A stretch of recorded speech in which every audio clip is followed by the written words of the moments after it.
Hi, why is it so hard for us to incorporate more vegetables into our daily routine of eating? I think the reason is they need preparation and they need a lot more work than most of the things we eat. Many things are just touch and go, just take them and eat them, but vegetables do need a little work around them. In this video, I will show you 8 ways to incorporate more vegetables into your diet without having to work very hard for it. There are some shortcuts and we'll talk about them in this video.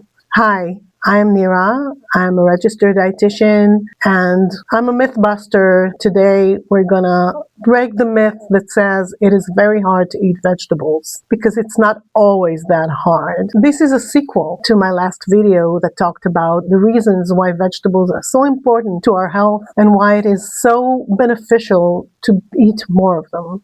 So today we tackle the question of, okay, how should we do that? First way to incorporate more vegetables into your diet is make more than you need. If you make a stew, a soup, any dish that is rich in vegetables that are not fresh, you can just make a lot more than you need, and then you can freeze it in separate dishes. Like I put them in nylon bags. You can use boxes. Another way is to keep it in the refrigerator, but just make more than you really need so you can have it on later days and you don't have to make it all over again every time. Second way to incorporate more vegetables into your day is use shortcuts like frozen vegetables. They are great. Frozen vegetables actually may have more nutrients in them than the same vegetables when we buy them fresh, because they are being frozen right at the field just hours after they're picked. The longer we take from harvesting to eating, the vegetable loses some of their vitamins. We want to eat them as close to their harvesting as possible. And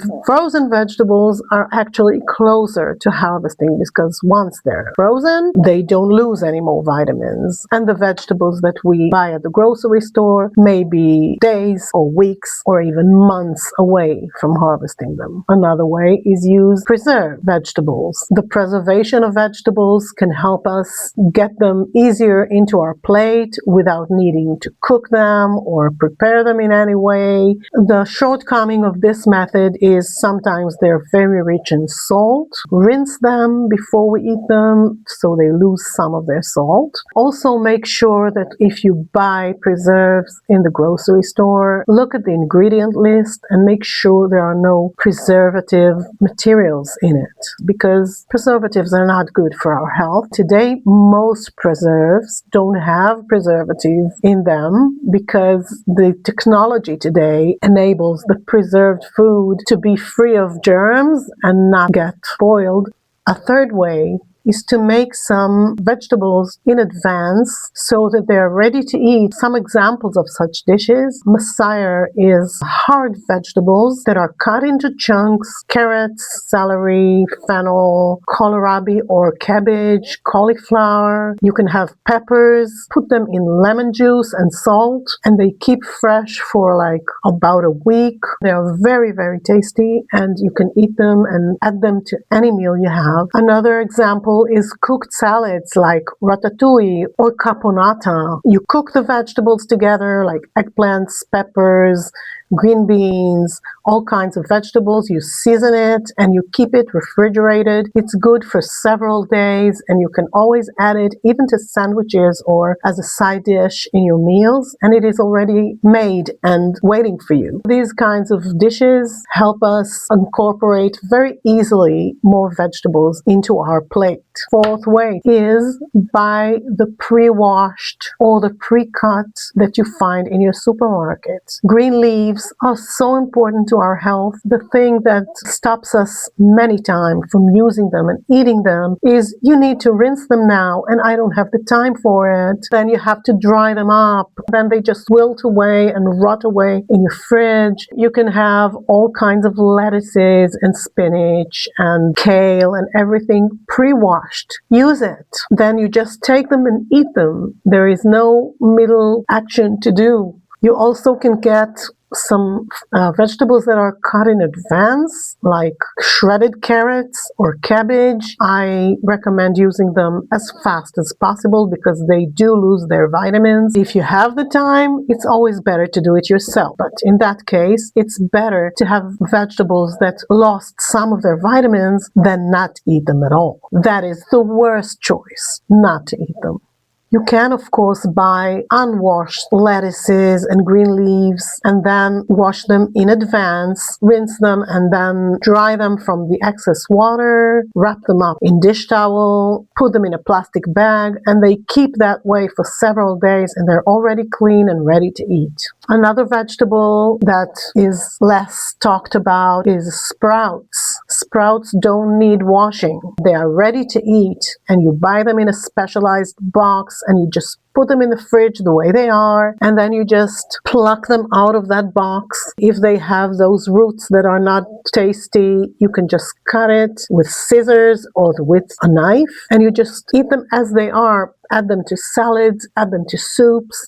You can put them in sandwiches. They need no other preparation. Just buy them and eat them. Sprouts are so healthy. They have abundance of vitamins and minerals. Broccoli sprouts have more sulforaphane than the broccoli itself. That's a wonderful way to get the sulforaphane, which is so important to our health. Just put it into your sandwiches as sprouts. Another way to make vegetables more accessible to you and your family is put them out there on your counter, just like you have a fruit bowl. You can mix some vegetables into the fruit bowl or make another bowl of vegetables. You can use the small vegetables. You know, we have the small cucumber, the small peppers, the cherry tomatoes. There are little radishes. Whenever you find something that doesn't need cutting, then you can just put it in a bowl in your kitchen or on your dining table and make it accessible. Offer it to your family as a snack.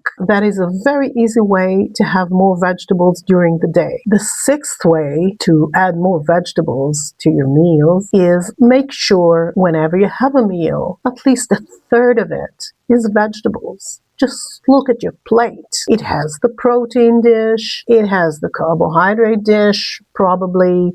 Where are the vegetables? They are supposed to be there, at least a third of your plate.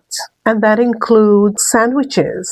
Sandwiches are also a meal. If you make a sandwich, make sure it has a pretty sizable amount of vegetables in your sandwich. We talked about several possibilities. There are easy to cut vegetables or small vegetables or sprouts or pre-washed greens. You can put all of them or one of them in every sandwich you make, so you get more vegetables into your meal. Seventh way is when you dine out.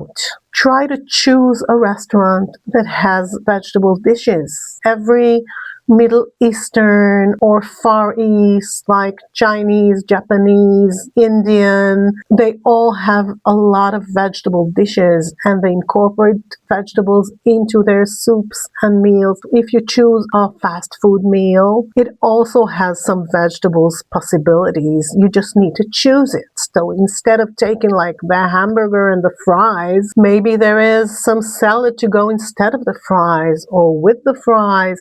Maybe if you are a family and you have several dishes, maybe you can have a salad together. I know here in my country, the McDonald's have a big salad because that is a demand of the people who eat it. And if you demand it, it will come. It's up to you as a customer to ask for it. An eighth way to have more vegetables, and that is last but not least, is try new vegetables. Most of us have our 2-3 favorite vegetables or the necessary vegetables to eat, and some of us consider a lettuce leaf and one slice of tomato as a good option for vegetables. It is not. Potatoes, yams or sweet potatoes, corn and peas are not really vegetables, they're more on the carbohydrate side. Make it a rule for you every time you go to the grocery store to try some new vegetable which you haven't tried yet. There is such an abundance. There are so many options. You can always find something new, something that you never tried. Just try them when you buy something. Make sure you know its name. And then go look, Google it up, look for recipes, ask for simple recipes. It may be strange at first because you never ate it before, but soon enough you'll get used to it. My experience tells me that the fruit and vegetables which seemed very strange at first end up to be my absolute favorites. So give it a try, not just once, maybe on another recipe and another. Your repertoire of vegetables should be growing every week. Here are some examples for vegetables that maybe you've never eaten and it's time to give it a try. Beets could be real delicacy when they're half cooked. Green herbs, especially mint. Cauliflower is a real treat, baked in the oven with spices and a little olive oil. New kinds of cauliflower that taste pretty much the same, but their vibrant colors add a lot to the dinner table. Fennel has a very distinct anison aroma, but when you cook it or bake it, it loses this anison aroma for those who dislike it. Kohlrabi is one of my favorite vegetables. I eat it raw. It is very, very tasty, crunchy and juicy. I love it, especially when it's in season. My beloved okra, if you didn't try it, you're in for a surprise. It is velvety and a little slimy when it is cooked.